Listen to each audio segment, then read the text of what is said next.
Okay, I'm recording now. All right. Yeah, I was master our 170th year. We actually got our lodge from over on the Eastern Shore when they surrendered their charter. I don't know if surrender is the proper word, but we started in 1849. We actually, our original lodge, and you probably remember this, was burnt during the Civil War, and a lot of our original records and stuff like that. So what we have as far as up until like 1888, we rely on the Grand Lodge for records, whatever they may have. Mm-hmm. Okay. Well, yeah, because a lot of lodges, like I said, newer lodges get chartered, and it's a bigger deal to get a lower number, so they fill in the numbers. So we have gaps. But then you have about 5 or 6 lodges that all are year-based, like Virginia Research 1777. So we chose a year, the year the Grand Lodge was chartered or the year it was formed, you know, when this or that happened. So you got a bunch in the 1700s. You got a couple in the 1900s. I guess they wanted the year they were chartered or the year that their Grandmaster was Grandmaster or something. So most of them go up through about 300 something, and then you have the 17s and the 1900s. Yeah, it's a unique story, as I'm sure with every single lodge. Kind of like last week's with the lodge up in Canada. That was pretty cool. Yeah. Brother Rodney is our guest speaker today. If you want to say hello, Rodney. No. Good morning, brethren. No. Good to have you here. Hello, Brother Rodney. And I have never met this. It's like a magic trick. Have we ever met before?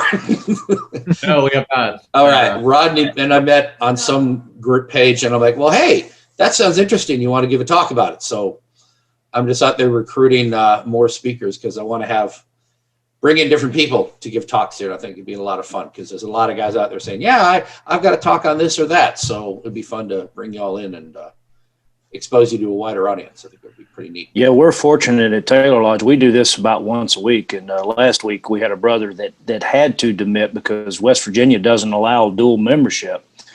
He was a member of our lodge, getting ready to be master of the lodge up in Morgantown, and he did a presentation on the difference between West Virginia Freemasonry and Virginia Freemasonry. It was very, very neat. Cool. Welcome back, Brother Neil. See, I'm starting to remember people. Good to see you. Yeah. Brother Quadro, am I saying that right? Quadro. Quadro? Quadro. Good to have you here, brother. Welcome, brother. And what lodge are you from? Westgate 734, Toronto, Ontario. Oh, good. Okay. You look Canadian. Yes.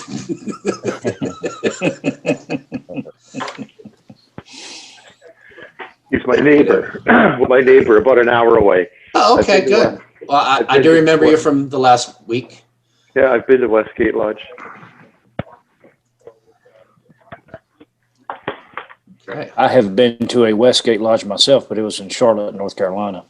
Well, that's another interesting thing is the lodge names, Joey. When looking, I mean, not only our names, but well, of course, if a lodge doesn't have a website that the Grand Lodge knew about or I knew about already, I'd go Googling them. So if I put in Taylor Lodge, I might get 3 or 4 hits because there's other ones, and I have to verify the number and go in and read, make sure they're in Virginia, that I have the right one. You know, and a lot of lodges share names. There's a whole lot of lodges with similar names. It's kind of cool. So Taylor Lodge was named for Zachary Taylor. Oh, Zachary Taylor Taylor for president. That's right. Yeah, he that at least that's the story that it is accepted. Just because it was chartered in 1849. Like I said, all of our original records was burnt during the Civil War. So that is the accepted plausible because we don't have very many Taylors in our records archives, oddly enough. Okay. That's cool. Yeah, that was part of the challenge too. Like I said, the Grand Lodge makes an effort to they have a page for every single lodge, well, like 4 or 5 pages, and they always list the secretary and their website if they have it registered and their meeting days and such like that. But their history page, it's up to the secretaries of the individual lodges to have submitted something.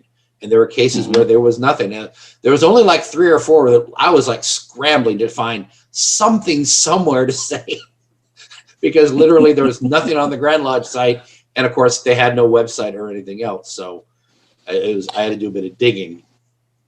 Go ahead. Yeah, well, luckily we've got most worshipful Alan Atkins that can Yes. that helps with that. That's a phone call away per se. Yep. I think it'd be neat if the Grand Lodge made an effort now to go back and recontact the lodges, because some of those histories are at least 25 or more years old. I can talk about, we're getting ready to celebrate our 100th anniversary in 1992. So, well, that's good, but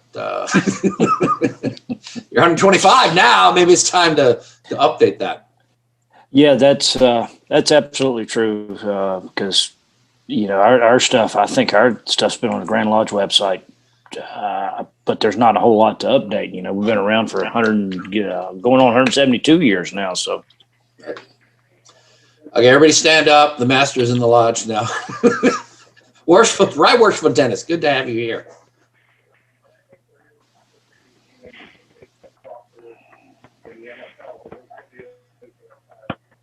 If you want to come off mute, Right Worshipful Dennis is our master of Virginia Research Lodge, only because we haven't had an annual yet. So he's supposed to have gone out of office in December. Good to have you here, Dennis. Well, welcome, Worshipful. Thanks, brothers. Good to be here with you.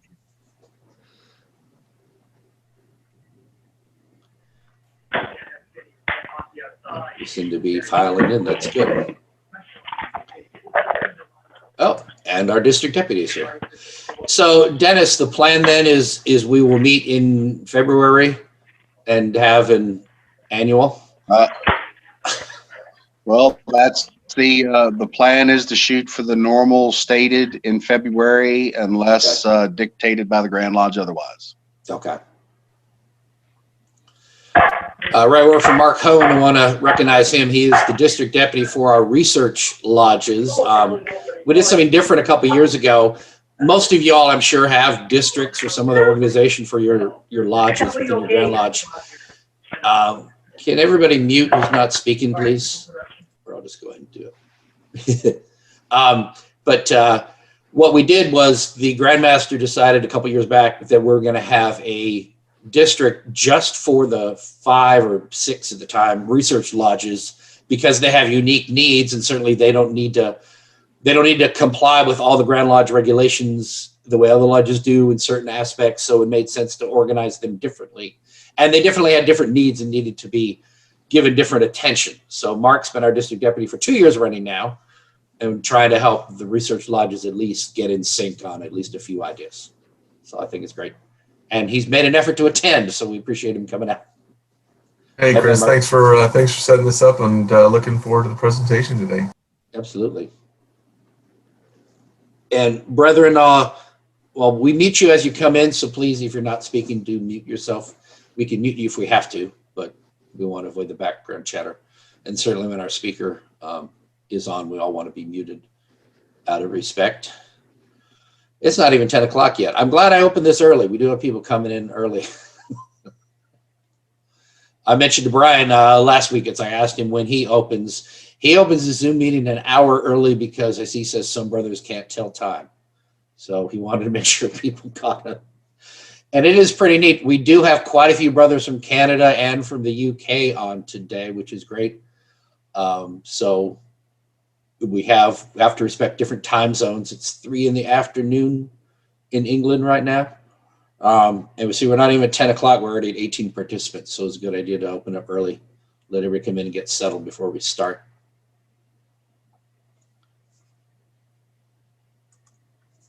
So I'll just keep chattering as more brothers come in. This is yet another Zoom meeting for Virginia Research Lodge, number 1777, based out of Highland Springs, Virginia, operating out of our Southern Command in Virginia Beach, running by yours truly. And I want to welcome everybody who's joined us from all over the place. We are recording this meeting. It will be posted on YouTube, hopefully within a week. I've been pretty good about getting them up there on YouTube if you ought to go back and watch previous ones. And our speaker today is Brother Worshipful. What are you, Rodney? And what's your say your full name, because I can't pronounce that last name. Brother Rodney McGillvary, and I'm from Fort Wayne, Indiana. I attend the Soul D. Bayless number 359 Lodge that Brother Dave Thomas from Wendy's fame was Oh, a member of our lodge, and his birthday was yesterday. So, excellent. yeah. And It's a pleasure to be here. This is the first research lodge meeting I've attended. So, excellent. Okay. Well, we'll be calling on you in a few minutes. We don't have a real strict format yet. I'm still kind of sorting that out. I want to give everybody a chance to come in and say hi if anybody's got anything, and a little chit chat for a bit, but we'll get into your talk in a few. We don't have any business to conduct because this is not a stated meeting by any sense. Some here in Virginia have expressed concern that we're meeting online and trying to do lodge business, whatever. So we're not doing that. This is just a Zoom meeting. It's just to share Masonic education with any brother who is interested. And I love the fact we're getting more and more people attending. We seem to be growing in attendance. So that's a very cool thing. If any brother wants to say hello, pass on anything, feel free to go ahead and comment as I'm adding more people.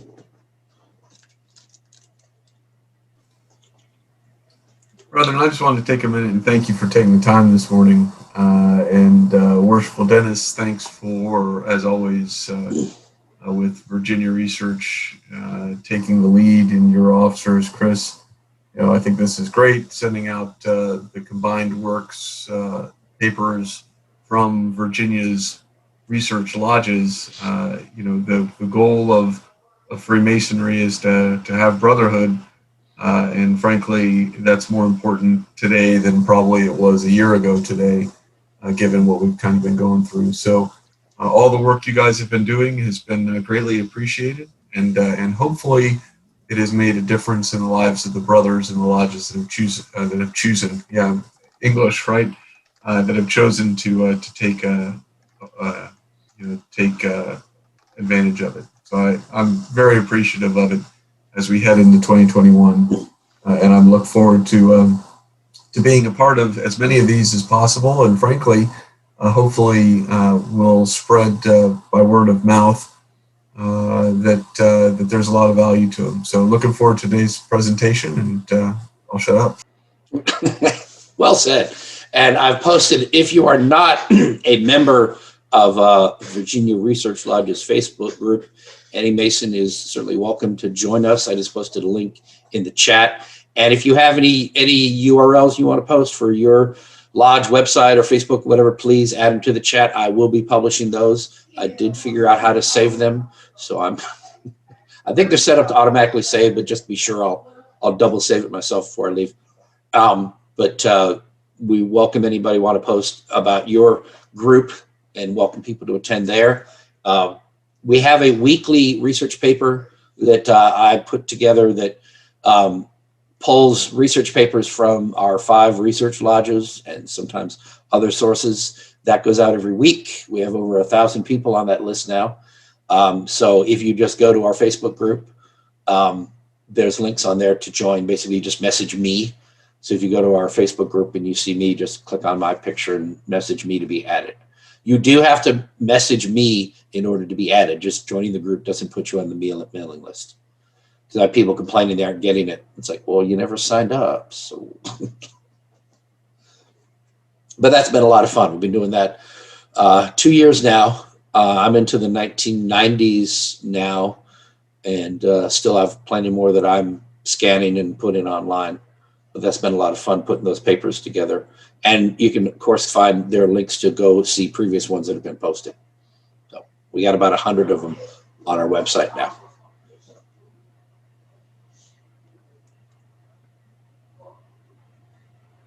Any other brother have any comments? Want to say hello? Introduce yourself? Please go ahead. Hello, brother. This is Fernand Douglas. I am from Farmington Lodge number 151 from the Grand Lodge of Michigan, and I'm excited. I finally get to catch one of these. It was a perfect storm.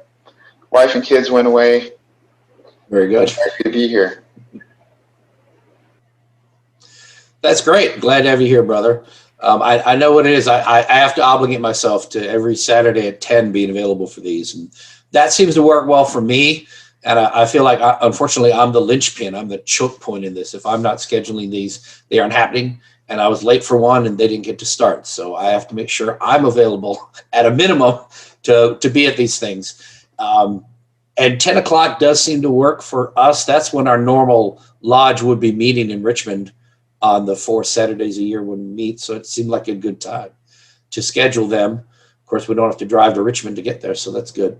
But it's convenient for our brothers in the UK because early afternoon, and even other brothers west of us here in the US. One brother complained that we started too early because he's on the West Coast. I said, well, I'm sorry, I can't accommodate everybody. But we may well plan one if people are interested, maybe a evening meeting one night to accommodate the brothers who are in China and Hong Kong and the Philippines who are on our mailing list who are interested in attending, but the time is just a little too late for them. So we may try other hours from time to time, but it seems like 10 o'clock is a good one to be our base.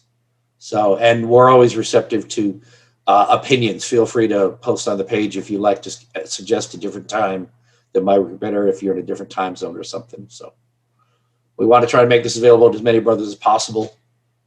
So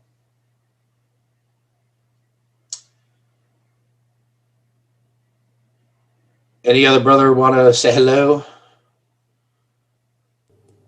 I was just going to jump in before Christopher and say hello from England. I'm from Liverpool. My name's Liam Haywood, and I'm University Lodge of Liverpool. So it's really nice to be here and a pleasure to be on. So thank you very much for having me on today. You're absolutely right, Christopher.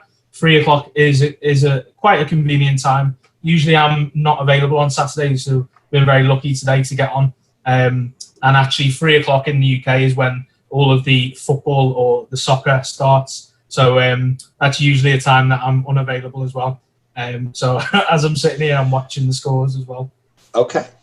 Look forward to the talk, and thank you for having me today. Indeed. Right, Worshipful Dennis, you have any announcements or anything on behalf of the Research Lodge? No, I do not, right, Worshipful, other than just maintaining situational awareness from the Grand Lodge and wait for the end of this month to see what we're going to do moving forward. So is it an option, I'll ask Right Worshipful Mark, is it an option for the Lodge to open a meeting with 10, assuming we're still stuck at 10 members, come up and open a meeting and then go to recess, do an online meeting for anyone who wants to attend just like this, and then close again and close our Lodge meeting? Would that be permissible?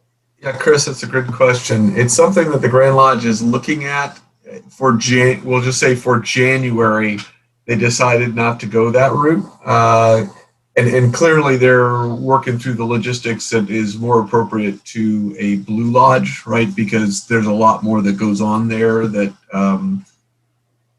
that somebody could make a mistake with that should not be on the internet and all that. There was a message sent out by the Grand Master, which I gave to each of the Research Lodges masters and secretaries, where that exact scenario was discussed. So they're moving a little bit slower because, of course, whatever they do, they're going to have to figure out what they say to all of the craft lodges first, right? Because that's the place where somebody could start something, could do exactly what you said, and then while they're online, they could do something that really shouldn't be made public. So they're trying to make sure they've got their hands around that before they make a final decision. Although, frankly, I agree with you. We are doing, substantively the research of this meeting and presenting a paper or a talk or things like that is the substantive work of a research lodge. And it would be a lot easier for us to kind of bifurcate a meeting from a presentation. But so let me just go back to the beginning, summing up. that is something that the Grand Lodge has looked at for the month of January. They kind of said, hey, please hold on a second. Not sure we're ready to go that far yet, but clearly their mind is in what would that mean for a craft lodge? And frankly, want to give them just a little bit of time because in spite of the fact that this has been going on now for 10 months, some of these solution sets really are relatively new. Like lodges really are getting into, or I shouldn't say that, people are getting into and used to Zoom or any of the normal meeting platforms. And so people are now starting to get comfortable with, well, how could we do that kind of engagement with other brothers? So right. If this looks like it's going to drag on and on, which, I hope that it will not. I hope that we will start to see over the next month to 2 months, an improvement that would allow us to progress towards a more normal lodge posture. But it's great. It's a great point, and it is actually one that the Grand Master himself specifically addressed in an email. I think it was a week and a half. It was right around the New Year's or right after. So well, I brought it up, and I did see that email. The Royal Arch chapters have been given permission to do exactly that, to actually bring in no more than 10 brothers, open up a chapter, because I think you only need 9 to open. So just bringing the officers to open and then go to recess, bringing everybody else, put up a camera or something and have a Zoom meeting there at the chapter room. And then at the end, they can actually discuss, they're given permission by the Grand Chapter to discuss business and get the consensus of the brothers present, and secretary makes note of it, and then close the Zoom meeting, go back to labor, open the chapter again and vote based on what people said during the meeting, and then close business. So they actually found a way to conduct business. I'm not suggesting that, but really a research lodge doesn't conduct much business. But if we're not encouraged to go to recess, then I could say we could go hold our regular meeting to at least do the annual business, do the installation, and just limit it to however many members we're allowed to have. And then right after that, set up for a Zoom meeting and host a Zoom meeting from the lodge room outside of the lodge meeting, because that would certainly, since this is in compliance, I would say that would be in compliance, because we're not trying to sandwich it in within the confines of an actual meeting. Yeah, it'll be interesting to see how it goes forward. And frankly, the Grand Chapter's efforts may kind of show a viable way forward to the Grand Lodge. Yep. Right? Because once you show somebody a successful way of doing things, maybe it will be, I don't want to say the fear factor, but clearly there are concerns. We don't want to make mistakes, and we'll go from there. Right, worshipful sirs, if I may, being a high priest of our local Royal Arch chapter here, most excellent Cohen has actually laid out rules for that, to where if we do not have the proper number to open, we are allowed to use the Zoom participants to get our number to open. He's set up special opening protocols, whether we open and then go live, or whether we just have to go live with special opening protocols. But I think the Grand Chapter is leading the way.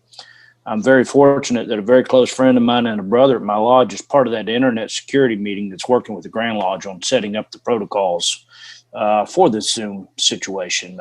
It's closing the door for reading petitions and stuff like that they're really hung up on right now. But oddly enough, the Grand Chapter is said it's okay to vote on petitions during a Royal Arch meeting that is on Zoom. So I think they're leading the way, adapting to the times, if you will.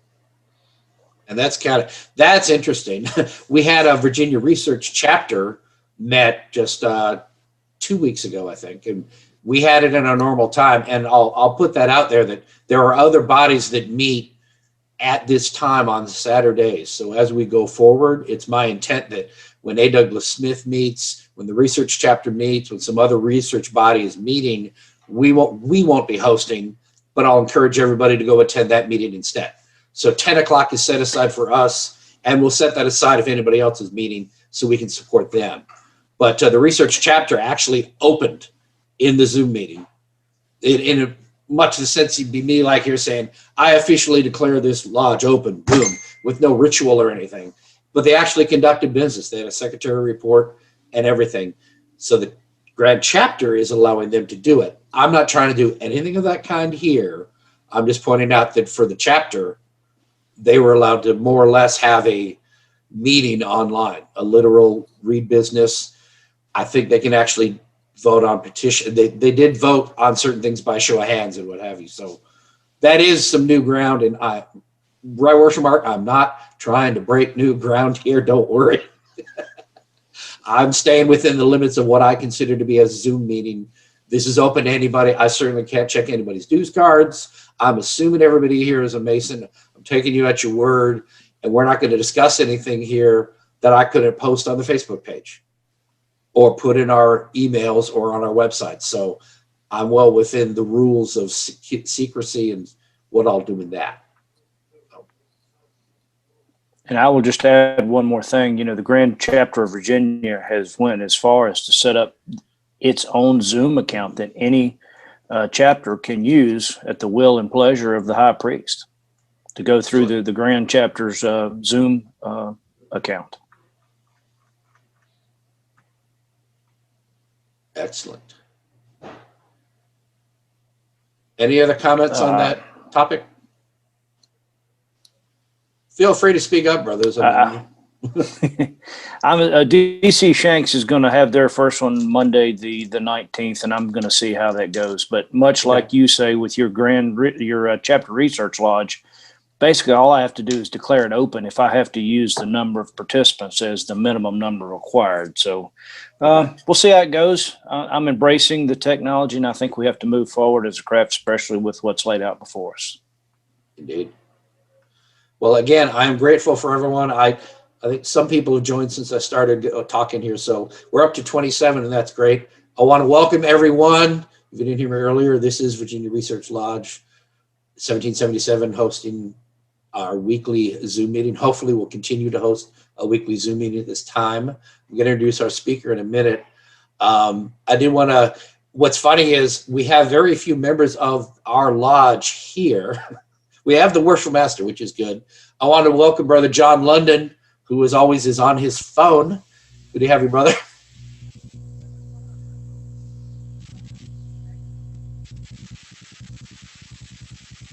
I don't hear you, John. You're unmuted, but I don't hear you.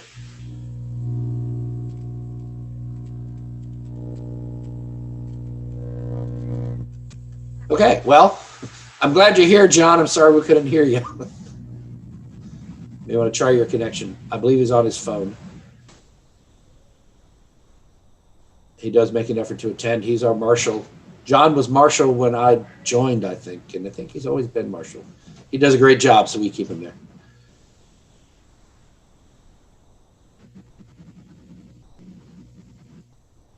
All right, if there's nothing else, I'm gonna go ahead and mute.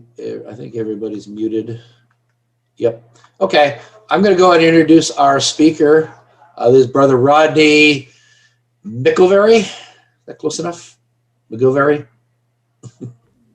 It's McGillvary, very close. Okay, and go ahead and introduce yourself to what lodge you're from, and please proceed with your talk.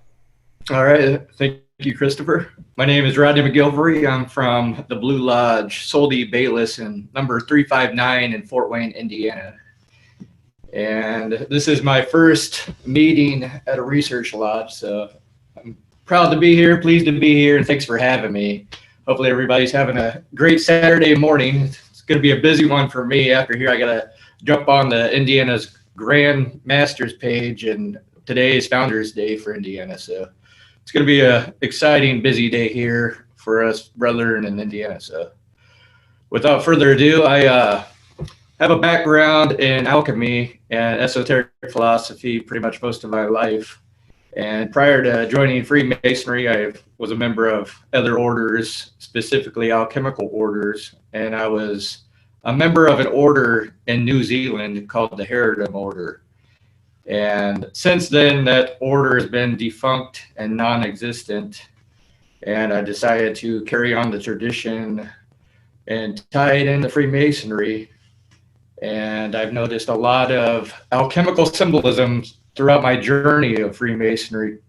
and I decided to write a paper regarding the acacia plant.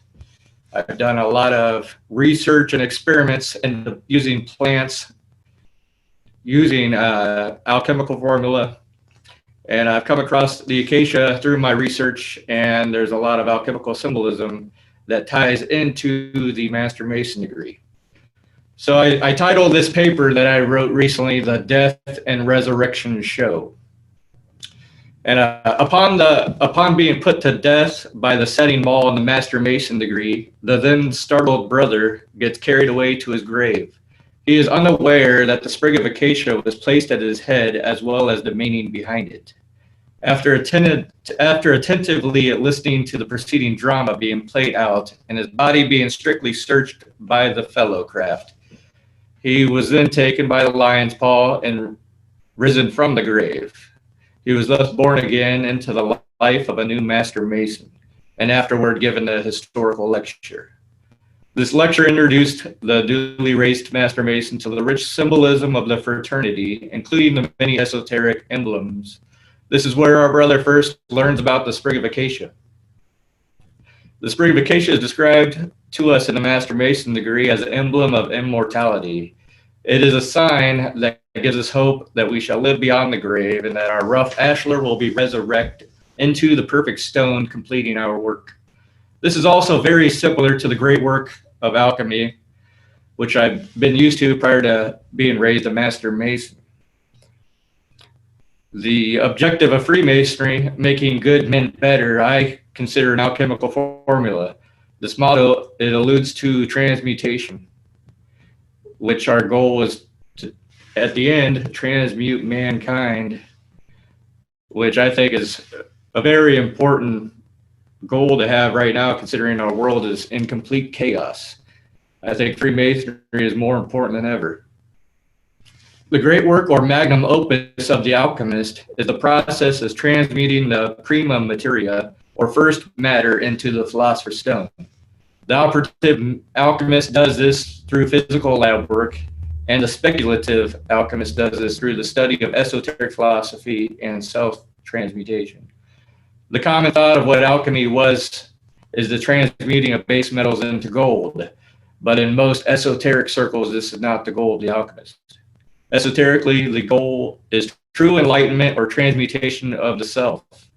Physical lab experiments are only reflections of the spiritual lab within, and vice versa. In Freemasonry, we are taught that we start out in life as rough ashlar, and through the trials and tribulations of life, and with the use of the common gavel to divest our hearts and minds and consciences of all the vices and superfluities of life, thereby fitting our minds as living stone for that spiritual building, that house not made with hands, eternal in the heavens. This is an alchemical transmutation that we first find in the entered apprentice degree, and it continues through the Master Mason degree as we become Hiram Abiff and resurrect into eternal life. This great work is completed through a continuous process of separating and recombining of the prima materia, or the Latin maxim, solve et coagula. The ancient alchemists and philosophers believed that the prima materia consists of three principal elements. These elements are mercury, sulfur, and salt, or spirit, soul, and body.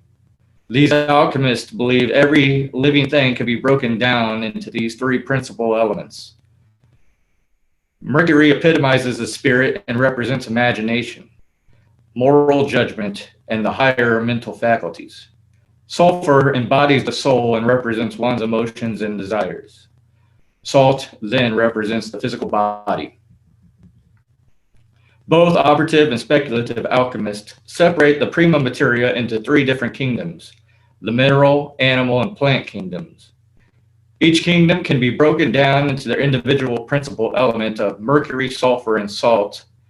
And my experience as an alchemist has been primarily dealing with the plant kingdom. Through the alchemical process called spagyrics, the operative alchemist can prepare herbs into a more potent form. In the plant kingdom, the sulfur is the essential oil of the plant, the mercury is the alcohol fermented from the plant, and the salt is the mineral body that is derived from the plant dead body.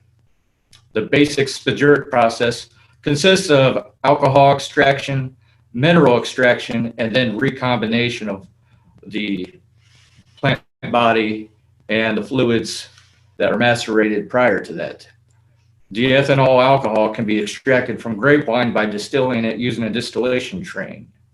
This distillation train consists of 2 large flasks, a condenser tube, and a heat source. The wine is heated up at a temperature which the alcohol is evaporated from the water in the wine within the first large flask.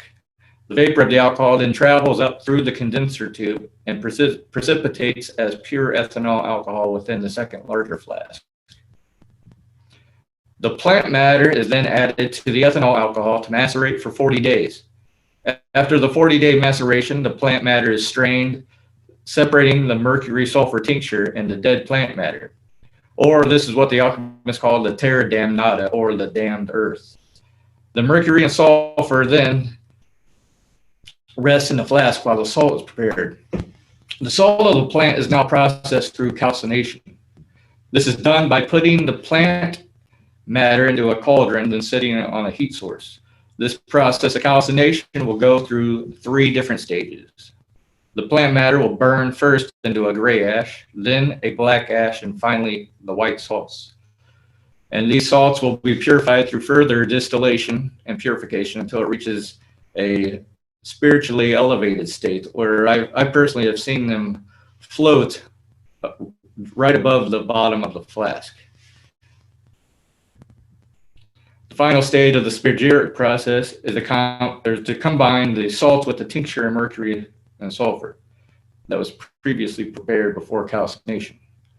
This process spiritually raises the plant to its fullest potential. And if one reflects upon this process upon one's own self, then we realize we can raise ourselves spiritually to our highest potential. It's what Hermes said back in Greek, or the Greek times of mythology, the as above, as below principle, and as within, as without. And I have delved into alchemy for years prior to being raised a master mason. And when I was raised, it caught my attention when I heard about the acacia plant being one of the esoteric emblems of Freemasonry. During my alchemical studies, I have researched many plants for their intrinsic value and worth. One plant in particular happened to be the acacia plant. The acacia plant has very deep roots, which is needed for it to survive in the dry climate of Jerusalem, where our Grand Master Hiram Abiff was said to be buried. This plant's ability to thrive in an arid land, as well as its hardness and durability, gave reason for the Hebrews and Egyptians to consider it a symbol of immortality. And immortality seems to be the main representation of the acacia plant. In the book of Exodus in the Bible, it is written that God instructed Moses to tell his people to bring an offering of acacia wood to be used for the construction of the tabernacle. And due to the durability and hardness of the acacia wood, it was perfect to be utilized in the building of the tabernacle structure, as well as the furniture, and most importantly, the Ark of the Covenant. One biblical researcher has noted this wood is resistant to decay because the tree deposits in the heartwood many waste substances, which are preservatives and render the wood unpalatable to insects, making the wood dense and difficult to penetrate by water and other decaying agents. The acacia wood seems to take on the essence of immortality itself. And I think that's one reason God told Moses to use that wood for the tabernacle. And in our fraternity, the sprig of acacia is a symbol of immortality. The sprig of acacia was placed at the head of the grave of our Grand Master Hiram Abiff. This was to mark the site in case the ruffians needed to return. Interesting enough, the custom of marking a grave with the sprig of acacia was an ancient one that was practiced by the ancient Hebrews to mark the gravesite of a friend that had passed away. And within the Assyrian myth in Egypt, it was revealed that the acacia trees grew and flourished around the grave of Osiris, and the roots of the trees absorbed the spirit of the god Osiris. It has been said that the ancient Egyptians would then extract the blood of Osiris near his gravesite. This was later done in ancient Christian practices with the blood of Christ and the taking of communion. Upon further research regarding the acacia and the process of death and resurrection, I came across the discovery that the acacia plant contains the psychoactive alkaloid DMT. This alludes to the Egyptians extracting DMT for various practices within the Osirian mysteries. This practice of using DMT for religious purposes and didn't only happen in Egypt. I have found out that many indigenous tribes around the world, as well as the ancient Aboriginal tribes of Australia, have used the acacia plant for its DMT for their initiation rituals.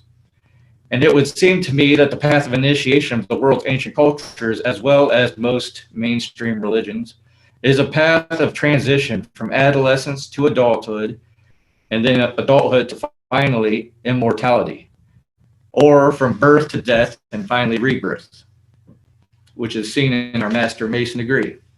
And most of these cultures reside in an area where the acacia plant grows naturally and is used to aid in the transition from birth to death and finally rebirth. Researchers have proposed that the pineal gland in the human brain excretes this same DMT upon birth, death, and upon dreaming. The pineal gland is portrayed by the ancients in their hieroglyphs as the pine cone in reference to the gods passing on knowledge to mankind. And if you look at an X-ray of the pineal gland in the brain, it looks like a pine cone itself. And it's interesting that the spring of evergreen, in which the tree bears pine cones, is presented during the Master Mason or the Masonic funeral services that we have witnessed throughout our time in Masonry as an emblem of the immortal soul. The world is connected through the processes of life and death, and we can see the process represented within and without ourselves. And from the dawn of man to our current age, we can still see the same path of initiation being taught, even if unrecognized. Our reality can be summed up as the death and resurrection show. And through the acacia plant, we can always find hope. And that, my brother, ends my paper regarding the immortality of the acacia plant and the death and resurrection symbolism therein. Thank you, brethren, and thanks for having me, Christopher. Excellent. Excellent. I really enjoyed that. Had a couple questions. Any other brother have questions? I'll go and ask my question. Any brother can ask one after me then. Briefly, what is the difference between alchemy and chemistry? Well, alchemy, as most people realize, is the precursor to chemistry. Okay. And it's an ancient art that came from Egypt. And then it got more externalized through the usage of various chemicals, because alchemy is just a general term for transmutation, transmuting one thing into another. Chemistry delves into multiple facets of doing things with different chemicals and whatnot.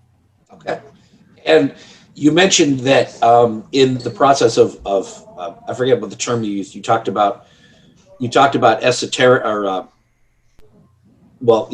basically speculative alchemy as opposed to, I guess, operative alchemy, I forget what you used. Yeah, no, you're correct. Okay, in operative alchemy, you help a plant reach its highest potential. What exactly does that mean? And I mean, from a practical standpoint, once you've completed the process, and I appreciate you explaining how that works, and I followed how you did that, what is the plant's highest potential, and what are you doing with what you've made after you've done the transmutation? Well, the original characterization of the plant itself has the same aspects of the final product or the final spiritually elevated plant, but it's at a lower frequency. It resonates at a lower frequency, and you can see this through plant medicine. If you take a plant and make a tea out of it, its characteristics aren't as fully there as if you took a plant tincture. You can just tell by just experimenting with plant medicines and various tinctures that they are more potent, so to speak, than the plant itself at its original form. Okay. So you can actually use it as a medicine. You brought out the attributes of the plant into a medicine that's more effective than just say consuming the plant in its raw form. And Excellent. that's one of the main reasons that I delved into plant alchemy, was to create my own personal medicines here at my home. Okay. Just because I don't really trust mainstream pharmaceuticals, so you can pretty much create similar remedies using plants. And you've noticed it works for you. You've noticed a difference in creating your own medicines. Like I recently started using using the alchemical process to extract the essence of the ashwagandha plant or root. And I researched through different manuals that I have regarding the characteristics of different plants. And the ashwagandha plant gives you a lot more vitality and energy. And since I've been taking the tincture that I created, I've noticed that within myself. I've been very energetic. Well, I drink a lot of coffee too. That probably adds to it. But without the coffee, I've noticed I have a lot more lifeblood, so to speak. Excellent. Okay. Very good. This is any other questions any brother has about the paper?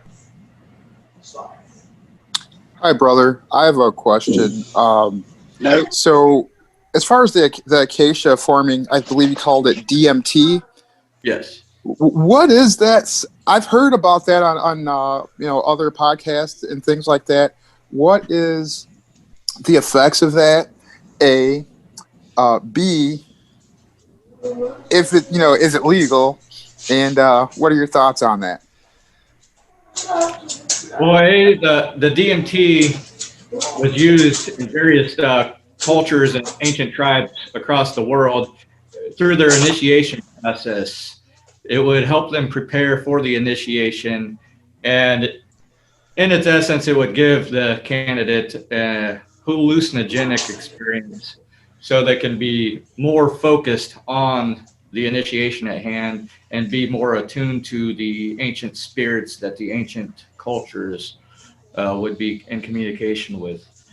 DMT has been known to be released in the human brain upon dreaming, and that dreaming itself seems like in a hallucinogenic state, and upon birth and upon death as well. So it just seems like it helps prepare the candidate to be in tune with the various spirits that these ancient cultures were in communication with. And since it's been known to be released upon death, it seems like it helps prepare the human for death as well. And I think that's one of the main reasons it's being used as an esoteric emblem of our Master Mason degree, because that degree is just about death and rebirth symbolism. And to get to your question number 2, it is illegal to delve in DMT here in America. A lot of people have listed it as a legal substance, which I personally do not do, and I do not agree with at all. It's too dangerous.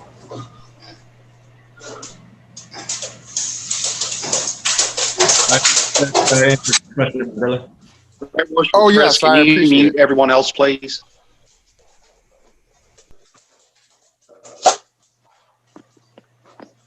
I think, yeah, everybody's muted except the speaker, and yeah, I got everybody muted except me and Rodney and the other brother Douglas Ferdinand, who just spoke up.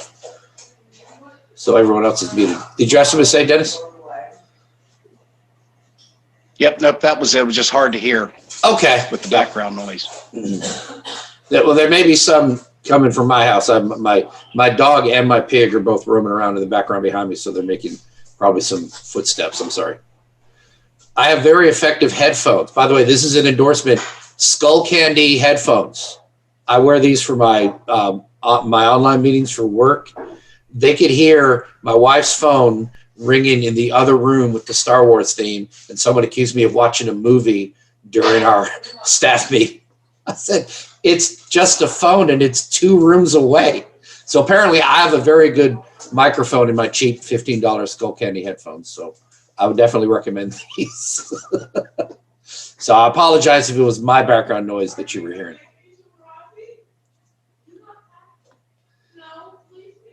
Any other brother have any comments or questions for our speaker? All right. I did want to say this. As someone who's been a Mason 30 years and seen the research lodge as being the next step that most Masons never get to, I mean, and Mark can certainly attest to this as well, most Masons join a lodge. They only meet the Masons in that lodge. They don't even make the effort to attend other lodges in their own district or city, much less other cities within their Grand Lodge, and much less go to another country or talk to people elsewhere in the world. But most Masons' view of Masonry, I found, is it's very small. It's very localized to just the lodge that they attend all the time. They join the lodge closest to their house, or the lodge that their friend belonged to, so they join that lodge. They don't even make an effort to visit, and their entire view of Masonry is focused around their impression of Masonry is that lodge that they joined, and that's it. Now, there are a few of us who go out and visit other lodges and get a bigger perspective. I think a Mason who makes the effort to attend a research lodge expands his perspective even more. And Masons who join the other appended bodies learn more. There's more degrees, there's more information, and you expand your knowledge. And the more you expand your knowledge in Masonry, the more and more that's available for you to learn. And you realize how little you learned before you took that next step. But even so, even if you get all the degrees that you can, Scottish Rite and New York Rite, it seems like a lot of Masonry is just on the surface, you know? And the research lodges, some of the papers I've been reading, attempt to delve more into it. There's more meaning. And I think most of us join Masonry looking for a deeper meaning. And I hear talk of alchemy. We mentioned the Kabbalah in the Scottish Rite. And I think other than Masons simply learning the ritual and repeating it, we're not delving into the deeper mysteries. We're supposed to be transforming ourselves. And just going through the degrees alone isn't really transformational enough. And so I think this is kind of exciting that Brother Rodney brought in an aspect that I don't hear much about in Masonry. And I think it's an opportunity to learn there's more going on here. And so many of us are just scratching the surface. I keep thinking of Plato's cave, where people are looking at the wall and they see the pictures on the wall and they don't see reality, which is on the other side. So this is really cool. So I'm hoping this opens the door and more deeper discussions about Masonry. People talk about esoteric Masonry all the time. It's like, well, really, what is that? Where are we going with this? Are we learning? Are we really learning something? So if we're just taking our first steps into something that's deeper, I think that's really kind of exciting. Looking forward to learning more from these meetings and kind of growing as a Mason here. This is what we're about, is this sort of discussion. And sadly, this is the exception. What we have going on right here is the exception, not the norm in Masonry. And whatever small part I can help in bringing us to a deeper understanding, that I'm glad to be a small part in that effort.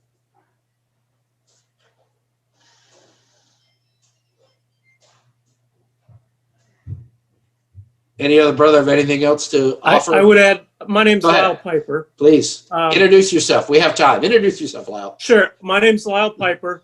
I was raised in Equity 131 in Janesville, Iowa.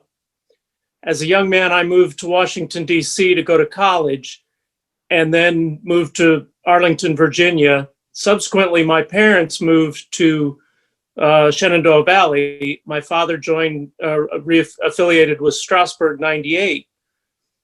I found a very interesting through the years. When I moved to DC, I found a home through DeMolay. I was very involved in Iowa DeMolay. I found a home there. I was accepted because of my DeMolay connection, also into the lodge as well. Side note, I was raised at 18.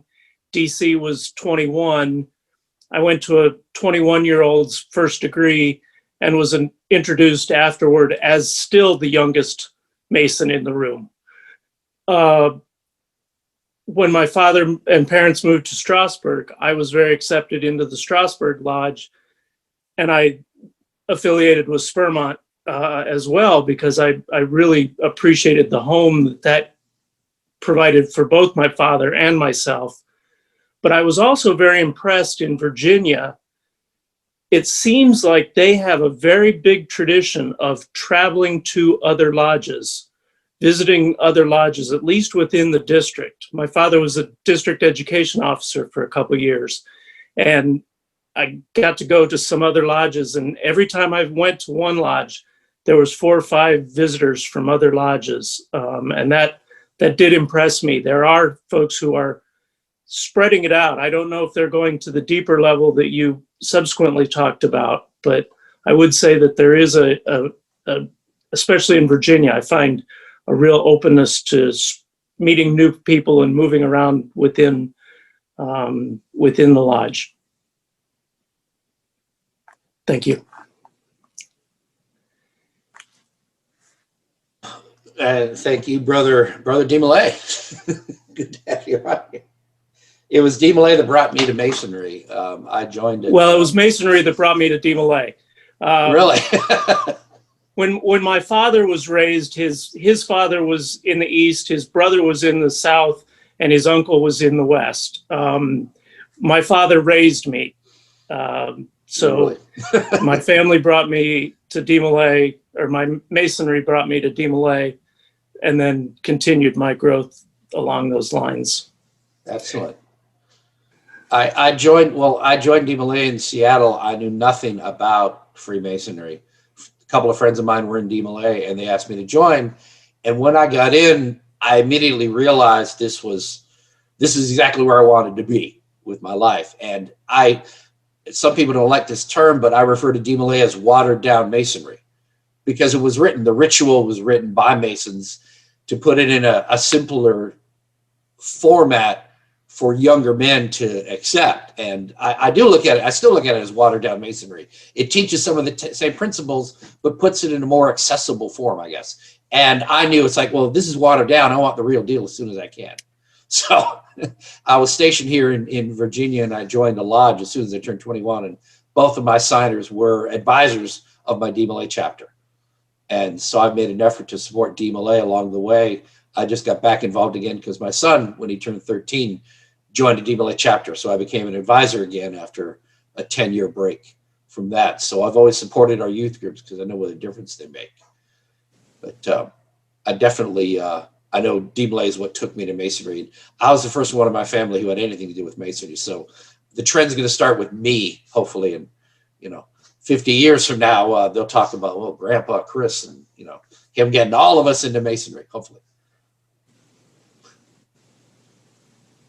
Hello, can you hear me? Yes, Brother Gary. Go right ahead. Yes.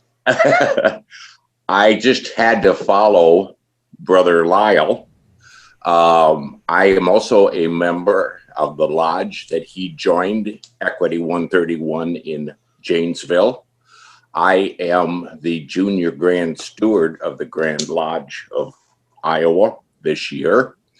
And his dad mentored me in my early days of Masonry.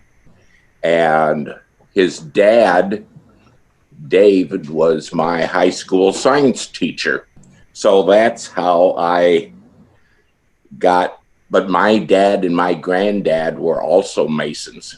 So I have a long history of Masonry and DeMolay, and I'm past master of the DeMolay chapter here in Cedar Falls. So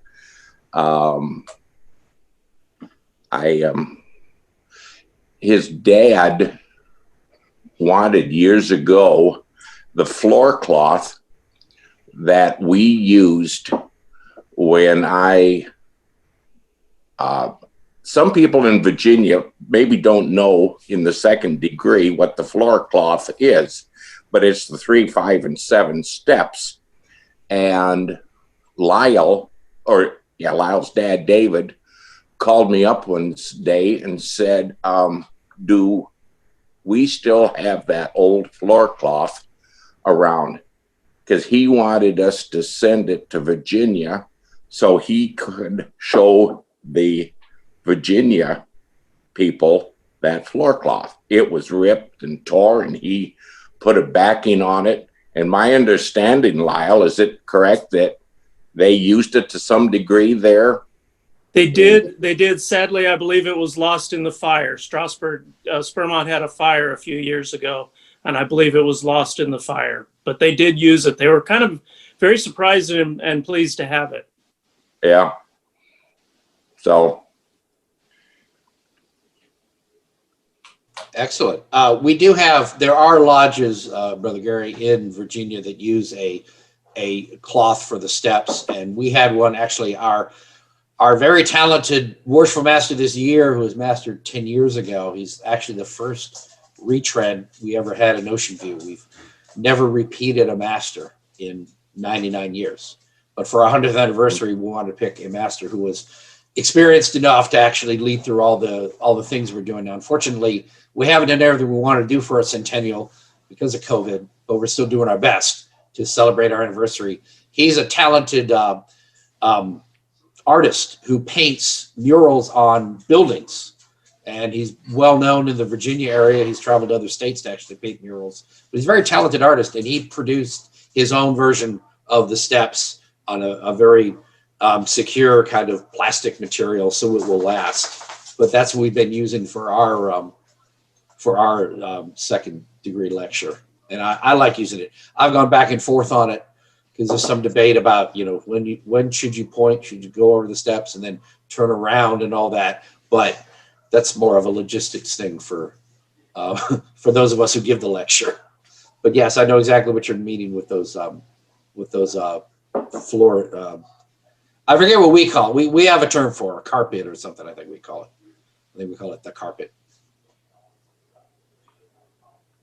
Brothers, I'd just like to say hello to everybody. I'm Raymond Frankel from Western Massachusetts. And I have to say, really enjoyed this. As far as DMLA goes, we're working hard in Western Mass to resurrect DMLA and get new chapters going. I think that's going to certainly help the future of Masonry. And this country needs what the teachings are. That's for sure. Excellent. So, alchemy and chemistry, it's kind of astronomy and astrology. They used to be the same thing. They've kind of separated somewhat with modern science, and the same thing with alchemy and chemistry. I really enjoyed this. I've heard a lot about alchemy this week on some of the AMD meetings I've been attending, and so forth. But I just wanted to say hello to everybody. Fraternal greetings from Massachusetts. I am now virtually headed to Missouri for the Southern Jurisdiction Scottish Rite degrees. I've seen all the Northern jurisdiction degrees, and now I'm joining Missouri for the Southern Jurisdiction degrees. I'm really enjoying it. Interesting. So thank you very much, brothers. You have a great day, and God be with all of you. All right. Thank you. Thank you, Brother Raymond. Appreciate that. Any other brother have anything to offer? You're more than welcome to introduce yourself if you haven't already. Feel free. John London. Hey, there you are, John. Sorry, but I managed to get it to transition over to the phone. I was actually on the computer the first time around, and apparently the microphone cut out. Okay. So, phone is a lot more reliable. Okay. Well, glad to have you here.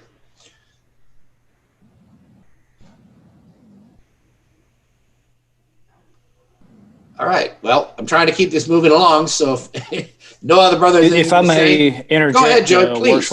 Please. As being a DMLA sponsor, and of course, I've had the pleasure of sitting in lodge many years with Most Worshipful Kerry Campbell, which those in the state of Virginia knows that he really spearheaded the DMLA project. If anybody has not had the chance to see their flower presentation, we do it as a tradition for Mother's Day at Taylor Lodge. Invite your local chapter. It's very powerful, very moving, and it's enjoyed everywhere. Absolutely. All three of the youth groups have public presentations that they can do, and it's the De Malay Flower Talk is definitely one of them, as well as the Ceremonial Light. My lodge had a tradition of having a youth meeting every year.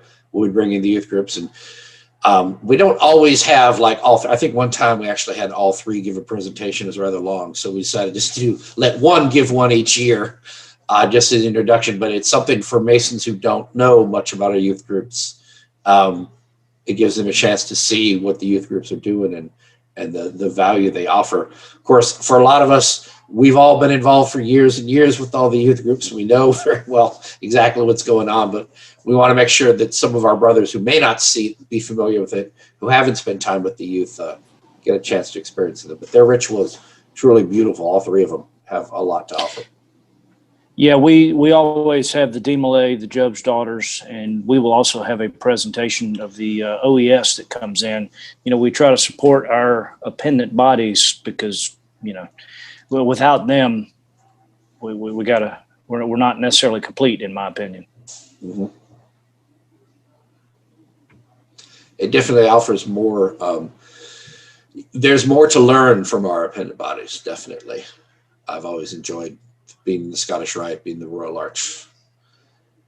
It's interesting, if any of y'all are familiar with is everyone here familiar with what we call the traditional observance movement, the traditional observance lodges? Y'all have heard of them?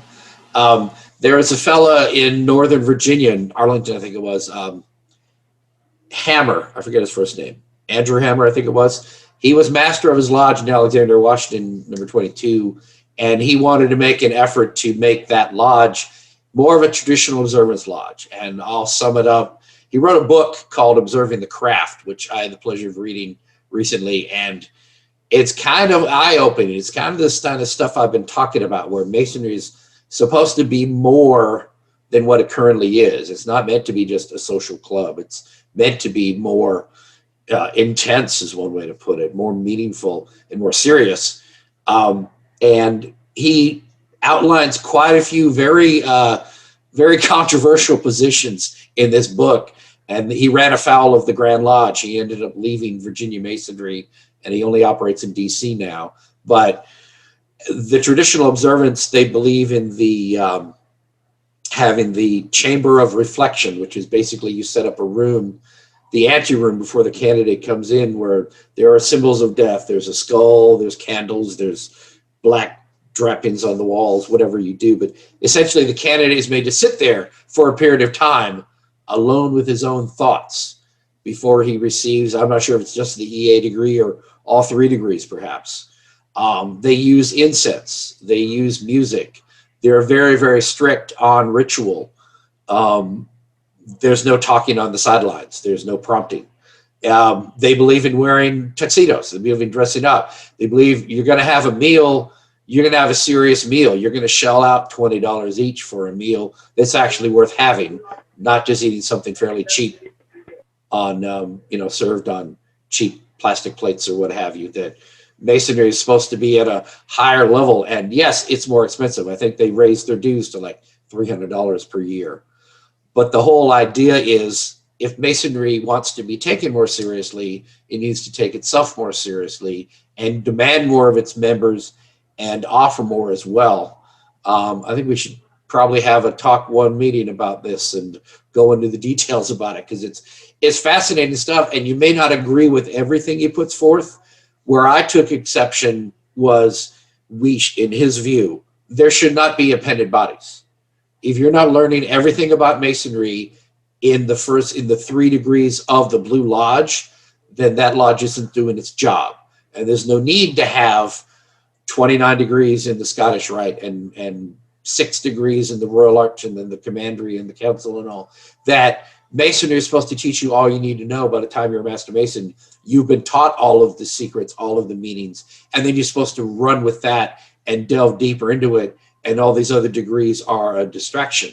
And he does have a point that those men who are active in the Scottish Rite and the other appendant bodies tend to become involved in them more and not come back to the Blue Lodge. So there's a point to that. But he also thinks we shouldn't have youth groups. We shouldn't have Eastern Star. It's all a distraction from the Blue Lodge, and you should find everything you're looking for in the Blue Lodge. I don't agree with that.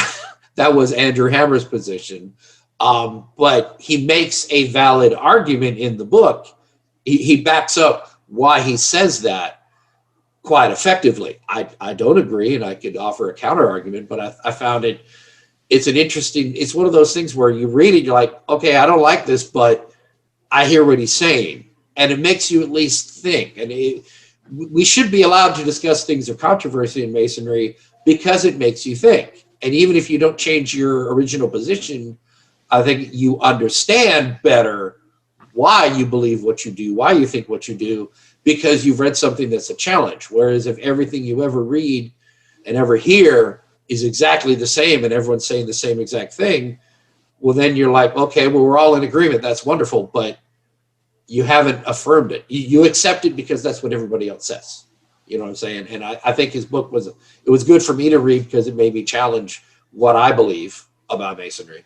And but I got a lot out of that. And I like this idea of the traditional observance in the sense of pushing Masonry to be more than just something that's casual. If we're just offering what you can get in the Lions Club or the Moose Lodge or, you know, the Kiwanis or the Rotary or just your local, you know, going to your local bar and hanging out with your buddies, and you complain to your buddies about everything and your social time with your buddies.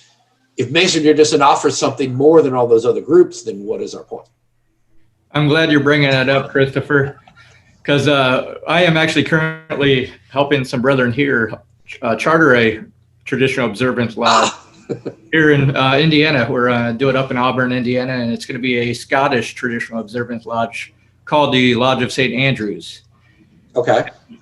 We're going to have the brethren either dress in kilts and the traditional or Scottish garb or the traditional English garb with the bowler hats and whatnot.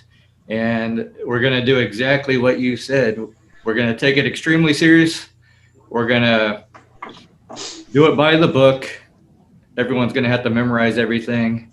And we're going to have very nice meals afterwards that you spoke of. And it's going to be superb fellowship.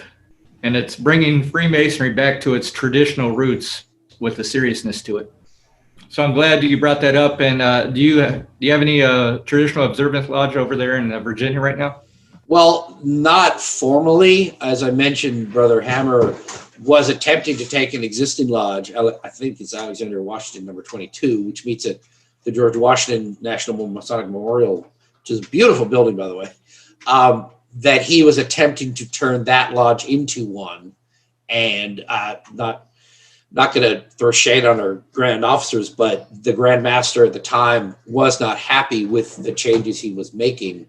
And as I see it, now I'm trying to be objective in talking about this, in the Grand Master's view, and I don't agree with this in the slightest, Masonry should be cookie cutter. You should be able to go to any lodge anywhere in the state and have it look exactly the same and be exactly the same and act exactly, and all of them should be cookie cutter. And that any lodge that sets itself apart, even though it's completely voluntary, it's like, if you want to join this lodge, know that our dues are going to be 3 times what any other lodge pays, and tuxedos are mandatory for every meeting, not just the state, it's not just the annual, but every meeting, and that we are very strict. If you miss a meeting, you must write a letter to the lodge explaining your absence and so forth. All of the incense, the music, all of the trappings, I'm forgetting things, but all of the things, none of them, to my view, violate anything in the Methodical Digest. It is clearly spelled out in the Methodical Digest what a lodge may not do and what they must do in a meeting. And they comply with all of that, but they add something additional. So I think the Grand Master's opinion was, you're being too different from other lodges, and it's not fair to someone, I guess, who wants the same experience in any of the lodge they visit. You're too far outside the norm. We can't have that. And they ended up, I don't know all the details, but they made them basically, they drove Andrew Hammer to leave Virginia Masonry. I think he was a district deputy. He was a district instructor of work, and he was very much involved in Virginia Masonry, and he just said, forget it, and operates out of DC now. So he's still a Mason, fortunately, but it put such a bad taste in his mouth that he said, I'm not having this. They're stifling the creativity too much. And I agree that we should encourage lodges to be unique. I love Masonry in that every lodge I visit has its own flavor. It has its own personality. When I go visit, Norview Lodge, they're different enough from us, even though they're in our district. When I visit Atlantic, when I visit Princess Anne Lodge out at the beach, it's a different personality. It's still Masonry. It's all the same ritual and everything else, but the brothers there make it their own. And that's what's interesting about Masonry, and being able to have that. And I think trying to force us to be cookie cutter, I think, was a misstep on the part of the Grand Master. I'm not even sure which Grand Master it was, by the way. Brother Christopher. Please. This is Chuck Reed. Yes, sir. I'm a member of Westgate number 738 here in the Charlotte, North Carolina area. Yes. And I'm also a member of Prometheus UD, which is a traditional observance lodge under dispensation in the state of North Carolina. Excellent. We are, I think, the third traditional observance lodge to be undergoing or have undergone chartering in the state. We had the support of our immediate past Grand Master, who helped establish a program in the state called the Middle Chamber Program. And the Middle Chamber Program is an educational program for Masons that want to delve into more esoteric branches of Masonry. And what you said is very important. I think in North Carolina, we recognized that we could not convert lodges. But if you wanted to start a traditional observance lodge and you had a core of brethren that were interested in doing that, that was probably the better choice. We have a large, diverse membership in the state.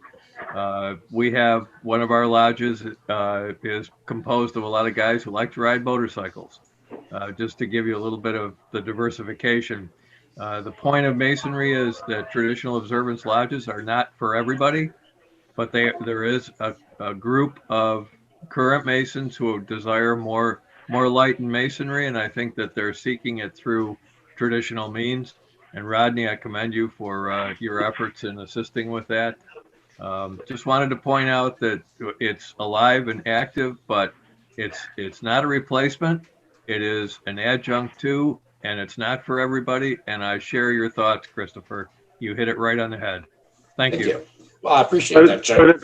Brother Christopher, if I could Yes, jump in here. please, Neil. On the discussion of observant Masonry. First of all, I'd like to thank Brother McGillvary for an interesting talk earlier. There's lots to delve into there. And the conversation about observant Masonry, I had the privilege 3 years ago of being the charter master of the second observant lodge formed here in Ontario. And our Grand Master, our current Grand Master is of that lodge with me, and our current Deputy Grand Master is a member of an observant lodge in Eastern Ontario. There's a lot of support observant Masonry in Ontario. And I think the last 5 or 10 minute discussion here says to me that an opportunity here for you to dedicate a session to observant Masonry. And there you go. And then taking notes. Andrew Hammer is a good friend of mine, and he's a good friend of our lodge in Stratford. He's difficult to get as a speaker because he doesn't like his. He won't allow his talks to be recorded. Okay. But we had him as a guest speaker 2 months ago at our lodge here in Ontario, where he and our Grand Master had a conversation about observant Masonry. And there's a lot of people who are qualified to talk about observant Masonry, but if you wanted, I have a half-hour talk that I could email you so you could read it, and I would be to present it on this forum sometime. That would be awesome. I think one of the interesting comments has come out is about who is interested in being a Mason, or who is going to benefit from being a Mason. And I like to say that not everybody is cut out to be a Mason. Not every Mason is cut out to be an observant Mason.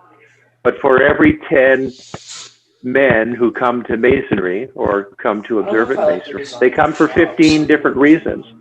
And because of that, it's important that we have a diversity of lodges within our jurisdictions. You talked about that, and other speakers have as well. A cookie cutter approach doesn't work because it doesn't feed everybody, right? And as Masons, we want to be able to feed everybody who's interested in our fraternity. Agreed. Yes, I did. And it's funny because I did make a note. I would like, well, part of my, I'm trying to think of it. What I've drawn down on myself, because I committed myself, I've committed myself to doing these weekly papers, and that's not hard. The hard part is making time every week to actually scan the papers and read them and put them in digital form. But that's a commitment I've taken on to have a paper every week. I took on the commitment last year of doing one lodge a day, and that was a commitment because I didn't spend a lot of time on it. But it was every single day I had to put 20 minutes into it and do a little bit of research. So that was a commitment, and I had to make myself just like, nope, you got to do this every day. You committed. And I was very relieved when it was done because for the rest of 2020, I could take it easy for November and December. It's like, oh, I don't have to do this every single day. This is great. I may get more papers done.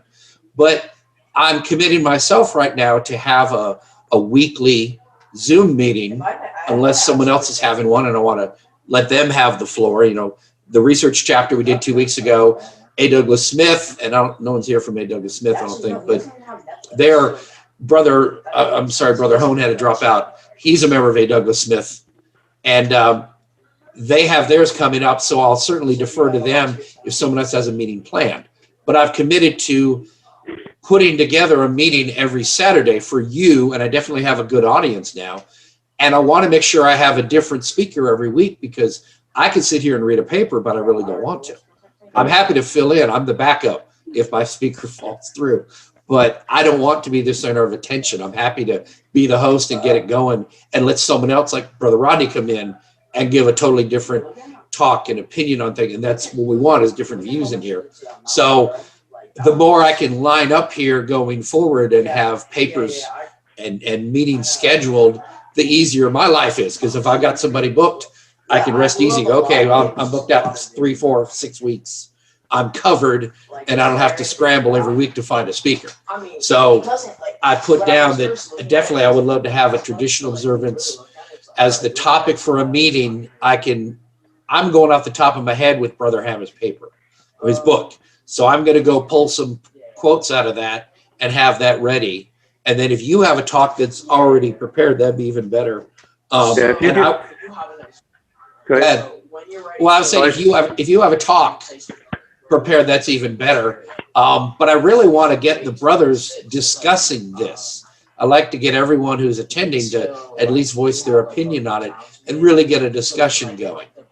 I know it's enjoyable to sit and watch someone else read a paper, but in Research Lodge, we usually have a discussion after the paper is presented and people chime in. So the more I can encourage more talking amongst us, I think it's more beneficial to everybody. If you still want to lurk, fine. I'm not going to call in every one of you to speak every week. But so I think this is one of those topics that'll be interesting and we can pursue that, but give it its own show. Right? I mean, we're talking about it well here, but I'm fixing to wrap this up and I want to give it its own show and announce it. And let's get some talk going back and forth would you be interested in attending a traditional observance lodge? Is this something that appeals to you? And even if there are small pieces of that you could just go back to your lodge with and not make a radical change, but just say, we're going to make more of an effort to serve better meals, at least, once in a while at the stadiums, we're going to make an effort to have at least one meal a year, maybe, or every 3 months. That's a decent meal that you chip in more than $5 to eat, that you get something worthwhile and make it more of a special event.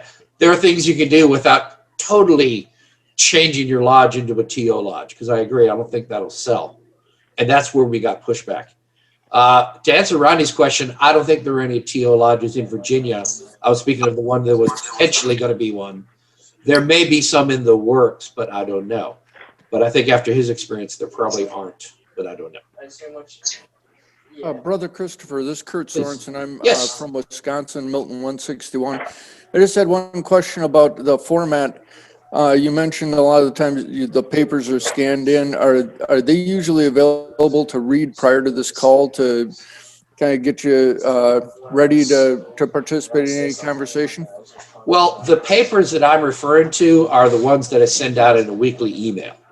They're separate from these presentations. I haven't considered whether to make a paper available. I think that'd be up to the individual speaker. We might consider that, but I don't know that I necessarily want that. But I don't know. I hear what you're saying. But the papers I'm referring to is I have a backlog of all of the research papers from Virginia Research Lodge that are all in paper form, and I've been scanning them and making them available through emails and putting on our website and in Facebook for brothers to read. So it comes out as a weekly email. And I'm only about a third of the way through those papers. So that's what I was referring to. Okay, yeah, and I do appreciate you making those available. I saw that on your email announcing this event and started looking at that. I'm kind of the education point at my lodge, and so I'm finding that very, very interesting, starting to go through those papers. So thank you very much for that access. Indeed. With what you're saying, Neil, if you want a copy of my paper, if anyone here wants a copy of my paper, my email was in the chat forum, and I can type it out again if you'd like, and I'll send it to you. Yep. I would like, well, let me just put it to you, Rodney. What do you think would be, as someone who has now gone through the grueling gauntlet that is Virginia Research's Zoom meeting, would it be beneficial for a paper like yours to be sent out ahead of time for people to read or just made available afterward? What do you think would be a better experience? I prefer to just hear it for the first time with you giving it and maybe then get it later to read. But that's just my take. But Kurt brought up the idea. I kind of agree with you, Christopher, where if you hear it for the first time, it might invoke a lot of interest in the topic. And then afterwards, the brethren might be more interested and capable of going out there and doing their own research. Okay. That's just my own personal opinion, though, and I don't have a problem presenting or passing my paper out prior to as well. Okay. Because, Brother Kurt, that is the custom, like within our research lodges, is someone will come and give a talk, and the first time anybody hears it is in the lodge, but then they provide it to the secretary, and then it's made available in our, we used to publish proceedings every year or so, and that kind of fell by the wayside. So usually the paper is made available after it's been given in the lodge. Okay, and I think that works better, just my opinion, but I think that works better. Yeah, it was just a question. I misunderstood. I thought maybe I should have been reading it ahead. Oh, no. I was referring to the papers that have been given in the lodge. And by the way, the A. Douglas Smith and George Washington Lodge have made their papers available to me. So I interspersed them with Virginia Research. I could probably spend about a year and a half to go through the rest of the papers just for Virginia Research and be caught up. But some of them I have all the books that were printed, and it's easy for me to scan them and digitize them. But we're going to have to go visit our Grand Lodge archives and look at the actual minutes for the first 30 years of our lodge and scan them. We just have the actual papers as, typewritten papers that we're going to have to scan. So it's going to be harder and harder for me to make them available, but they're available. We just need to make the trip to get them. But I appreciate all the other lodges making theirs available to us, and they're stored on our website as well. So if you visit our website, you can see all of them. I have a Spreading the Light page, which lists just the ones I've made available. I'm up to like 83 now, I think. So you can just go there and follow that list. But if you want to read ahead, I suppose you can go look, because as I'm scanning them, I'm putting them on the website, and I try to get 3 or 4 as a buffer and then release one a week. So if you want to read ahead of me, you can, but I recommend just reading the Spreading the Light to see the ones that have already been published. So you still have something to look forward to every week. But yeah, I think, Ronnie, if you don't mind, Ronnie, if you want to email me a copy, and we can release it as one of our weekly papers then in the future. I think that'd be good. Yeah, Christopher, I definitely will. Right after here, I'll send it to you. And okay, I appreciate you passing that along your Research Lodge group members, because this is a paper I just recently finished writing, And this is the first presentation of my paper, and I hope to do many more in the near future. I know I got a few lodges I'm going to be traveling to present this as well. I'm going to bring it up to Grand Lodge at their founders meeting today. So it's going to be interesting to see how it takes off. Building. So. Well, I do appreciate you being on. And I thought for your first presentation you did really well, but the more practice you get, the more polished you will be. So by all means, glad to be a part of that. Brother Neil, if you don't mind, if you to reach out to Andrew, I've tried to reach him because he did give one talk in Virginia Research Lodge, and that's where our secretary gave me a copy of his book to read. And I reached out to him just to get a copy of the paper he presented, because I would like to put it on our website and email it out. If you at least ask him to reach back to me, because he never returned any of my emails, but I had several for him and I never heard back. If he doesn't want it published, I understand, but at least tell me that and I'll stop trying to get a hold of it. You're mute. Sorry. Dave is muted. Yeah, I'll rattle his chain for sure, and I appreciate it. Encourage him to talk to you. And I went to the Facebook page and I sent you a friend request so you and I can communicate in the background. Oh, very good. I thought we were. Yes, and I have put in the chat the link to our Facebook page. If you're here, you're either on the email list or you're already on our Facebook page, or you know somebody who is on our Facebook. Probably like Brother Brian, who has brought all of these ruffians into our systems. But by all means, please join our group if you're not already. If you want to sign up for the papers, you can just post there. I will make another there's an announcement on there saying if you want the papers, message me. But you'll see me behind most of the posts. You can just click on that and send me a message. I'm easy to get a hold of. But I'd encourage all of you to sign up for the papers and join our group. Okay.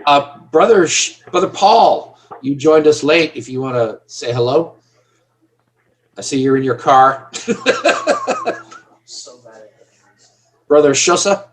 Right next to him.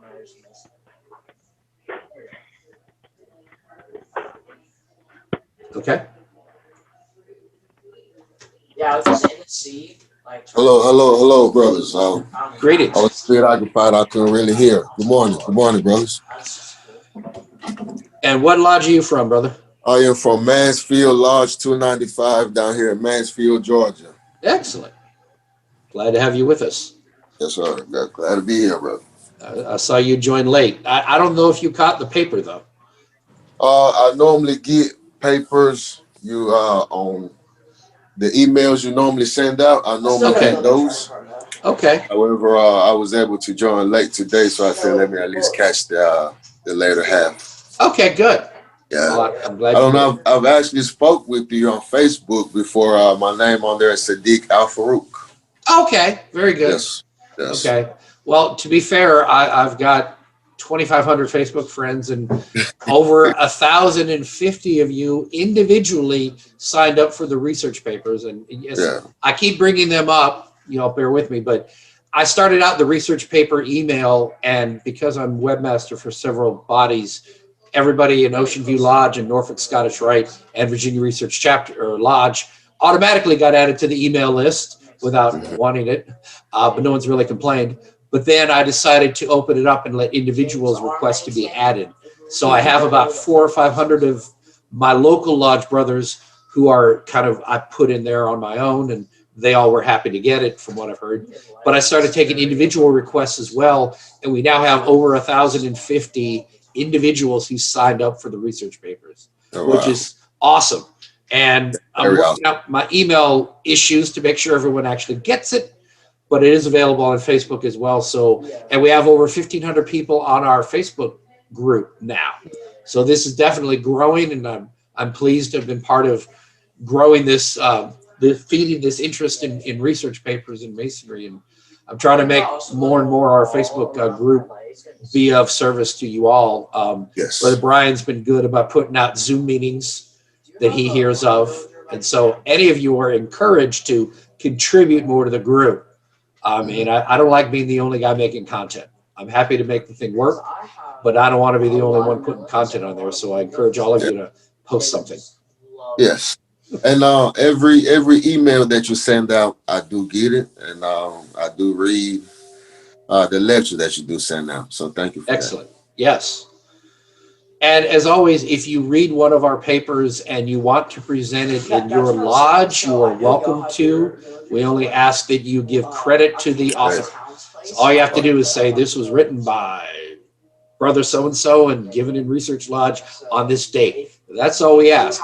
You're welcome to present them. Just make sure you give credit to the original author. Of course. And interesting note, I've said this before, but I don't mind repeating myself. If you think about it, if you attended Virginia Research Lodge in the 80s or 90s, around the time I joined, you had maybe 30 men in the room. As many people as we had on our Zoom meeting today, you had about 30 Masons in that room, and they heard a paper. It may be the only time that brother gave that paper. He may have given it to some other lodge another time, but at least 30 people heard it once. And then it was printed and put in the book and sent out. So maybe 50 or more members of the Research Lodge actually read it if they got the book and they read it. I'm taking those papers and I'm digitizing them and I'm emailing them to over 1,000 Masons directly, and then however many more people on Facebook, because I post on our group page, and then any other, I try to share with other Facebook groups. So there are literally thousands of men who get to read this paper that some brother wrote 30 years ago and may have been totally forgotten. He may be long since dead. Maybe only 30 people read that paper originally, but we're able to make that available to thousands of Masons all around the world. And I think that's just awesome. There's a lot of good content in these papers, and we're sharing these ideas with a much broader audience, and who knows what it's inspiring out there.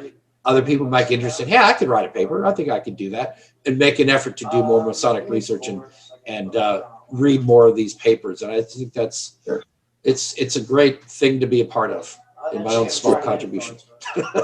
I think that's one of the positive things we can say came out of this pandemic. You know, because of this pandemic, there's a whole lot more lectures being given. There's a whole lot more interest in Masonic education. You already have tried it. Absolutely. Yes. Oh, okay. Yeah. All right. Any other brother have anything to offer? We're reaching 11:30 local time, so I think I need to cut it off. If any other brother wants to say hello or announce anything coming up, please do. I will make the chat available on the website or the Facebook group once we're done, and this should be on YouTube within a week, I hope. So I'll open up the floor, and anybody else got anything to say before we break? Actually, no. I think I lied. I think I killed. This is where one of you jumps in and is all profound on me. Well, Chris, I gotta take off myself. Okay. It's been a pleasure. Thanks for inviting me onto your show here, and I look forward to speaking to you again soon. I just sent you the paper, so you have access to that, and feel free to spread the word wherever you'd like. Take care. Have a great weekend, brethren. I'll talk to you guys soon. Okay. All right. Thank you, brethren, for attending. I'll see you all next time. Bye. Oh yeah.